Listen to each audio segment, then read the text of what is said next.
Hello and welcome to LA Currents. I'm Anita Bennett. In September 2022, the City Council confirmed Heather Hutt to represent Council District 10. Now, she has since been reappointed until 2024 to complete the term left vacant by former council member Mark Ridley Thomas. Now, a year into the job, we're checking in with Councilwoman Hutt to discuss progress in CD10. Councilwoman Hutt, thank you so much for joining us. Thank you for having me, Anita. I think the big question people want to know is, are you going to run for re-election? I am going to run for election because I was selected. Yes. So now this is an election. And I like my job. I feel like there's so much work to do, and I want to be there to do more work. Mm-hmm. And in doing that, I must run. Mm-hmm. You say there's a lot of work to do. What are your future plans? So we have to really work on what we've started already. Operationalizing renter protections, making sure that people are not evicted. We have to also build more affordable housing so that we have options. We have a low inventory. People don't have options, and that's why the rent's so high. I've also moved another significant amount just into street tree services. Trees hadn't been cut in 7 years. So when we had our heavy rain and wind, we didn't have all the fall down onto vehicles and buildings like other districts have. And so common sense, basic services are really important in this district. We have unarmed response that'll be coming through my transportation committee. I would love to be a part of bringing in an unarmed response for people that are driving and, their taillights out. Do they really need to have armed response to that? Or their tags are expired. Do they really need to have a police officer pulling them over? So I'm excited to see what that report back looks like and to do some work to implement. Mm-hmm. Housing the unhoused is the biggest issue anyone you talk to in the city in terms of residents. What are some of the other issues that are important to residents in CD10? Oh my goodness, we have so much. As chair of transportation, people are really concerned about speeding. They're concerned about speeding around elementary schools in particular. Mm-hmm. They're really concerned about potholes and just a general mobility plan, which I learned as chair of transportation that we didn't have one. So I did a motion for a 5-year mobility plan so we could talk about infrastructure and what that looks like. We should be proactive about people movement. Okay. What we need are upgrades in our crosswalks, having the blinky lights, if you've seen those, especially if they're crosswalks that don't come with a signal light. That's an issue. Repainting our stop lines so that a boulevard stops, there's a strong white line so people could see it and prepare for their stop. Things like that, maintenance that we need in CD10, and we've been able to go through our community and determine where we need them first. Mm-hmm. Bikes for LA!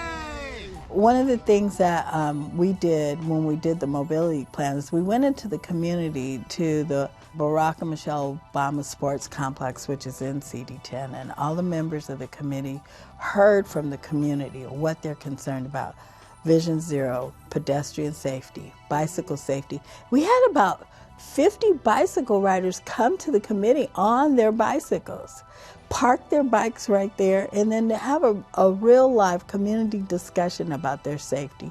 We live in South LA. It is the scariest place in Los Angeles probably to ride a bike. Getting home is an adventure every single day. Our families were literally darting across Washington Boulevard in rush hour traffic trying to get to school. And we want to leave room for the next generation to feel confident to pick up a bike. And out of that came a motion to reach out to the state of California and ask them to put pedestrian and bicycle safety in the handbook. Mm-hmm. So that when people are applying for their driver's license, it's a part of the questionnaire and it's part of the education. Oh, that's really interesting. Right, so we should be able to see that in the next bill cycle in the state. Okay. You mentioned a motion, and you just introduced another motion recently to ban cashless business. Can you explain to us what that means and why it's important? Oh my goodness, I don't know if you have enough time. But what I witnessed were people being left out of this economy because they only had cash. In Los Angeles, about 7% of the people are unbanked, about 15% are underbanked. And so what are we doing? Sending them to somewhere else because they can't buy an item because they only have cash? And you know, what does that do to your persona? What does that do to your self-esteem? Also, we have to think about domestic violence. You know, if somebody is fleeing domestic violence, they don't want to use their cards. That's a tracker, right? If they have a partner that shares an account or shares a credit card with them and they're trying to flee, they need to be able to do a transaction with cash, which means buy gas, which means get into a hotel room, all of those things for their own protection, and they should be able to do that. So I'm looking at different instances where people are left out of the economy, and I'm like, that doesn't make sense. Yeah. Especially not in a big city where we have 4 million people, right? So we know New York has already banned cashless, Berkeley and San Francisco. So we have examples in California where it's actually working. And then once I did the motion, I started getting an influx of emails from people saying, hey, I went to a concert at the Greek Theater, which is a city property. And I tried to buy my kid a t-shirt, and I only had cash and they wouldn't let me. And so then she went home and said, sorry, I couldn't buy the t-shirt from the concert. And then there's this whole mistrust, and you know, the child was crying. It was just a bad experience for them overall. And she hasn't made it up to the child either. Oh, that's too bad. So that's not uncommon. If you win a ticket to a Dodger game, you should be able to buy your kid some popcorn. Yeah.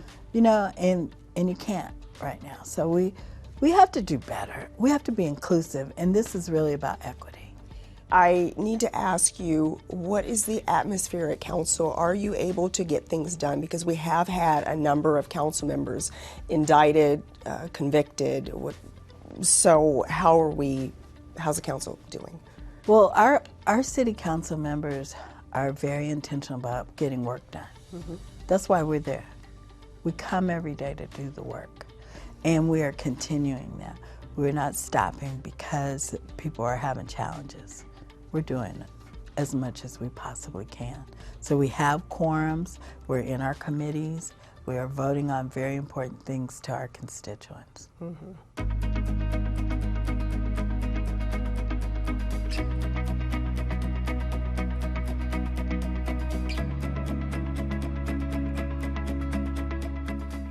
I see you out and about quite a bit. What do you find the most rewarding about the job?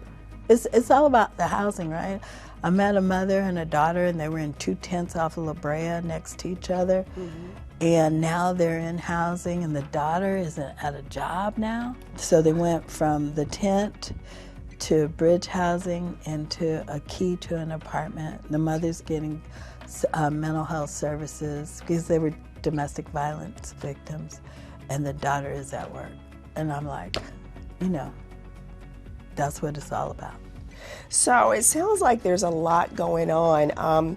What's it been like for you? Because before you were behind the scenes, you worked for the council member, and you also worked for former Senator Kamala Harris. So what's it been like making that transition? Moving from being in the weeds to moving to being the principal is very different. And it's taken a year for me to get comfortable in letting staff do their work. It's different, but I love it. So That's good. Getting used to it. Okay, that makes sense. Well, Councilwoman Heather Hutt, thank you so much for Thank coming you. here and discussing these issues with us.